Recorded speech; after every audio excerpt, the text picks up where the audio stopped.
वो तो ठीक है, लेकिन वो जो दूसरी बात बोल गए कि मैं फुल टाइम पॉलिटिशियन नहीं हूं और हूं तो योगी, तो वो क्या ये कह रहे हैं कि मैं तो अपना यहाँ यूपी का काम जब तक मेरा है इसको करूंगा, फिर अपना मठ चला जाऊंगा। त्रिपाठी जी नहीं, देश के लिए देश का काम मौका लगा तो करने में क्या मनाही है? नहीं, फिर ये क्यों कह रहे हैं कि मैं फुल टाइम नहीं हूँ?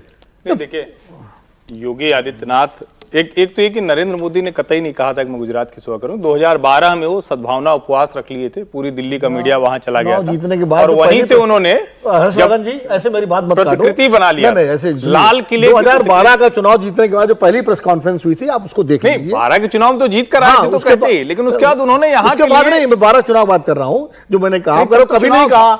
मतलब आप ऐसे ना कहो कि मतलब सीधे से मेरी बात को आप गलत बता रहे हो कि कभी नहीं कहा। मैं कह रहा हूँ कि 12 के चुनाव में तो चुनाव जब लड़ता है तब तो आदमी कहता है। चुनाव जीतने के बाद उनसे पूछा गया है सवाल, तो उन्होंने कहा मैं अभी गुजरात की सेवा के लिए चुना गया, मुझे गुजरात की सेवा करनी है। अच्छी बात है, उसमें उन्होंने कहा ठीक बात। वो मुख्यमंत्री रहते भी उन्होंने लाल किला बना लिया था, ये भी लोगों को ध्यान में रहे, वो केंद्र की तरफ आने के लिए।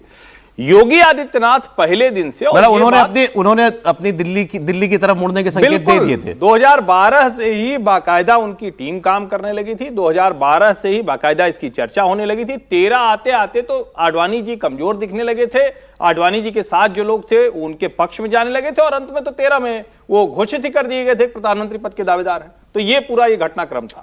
लेकिन योगी जी के बारे में, योगी जी जब यहां आए थे तो भी, और हम लोग भी ये सवाल कई बार करते थे, कहते थे कि भाई वो मठाधीश हैं, तो मठाधीश रहेंगे या मुख्यमंत्री रहेंगे?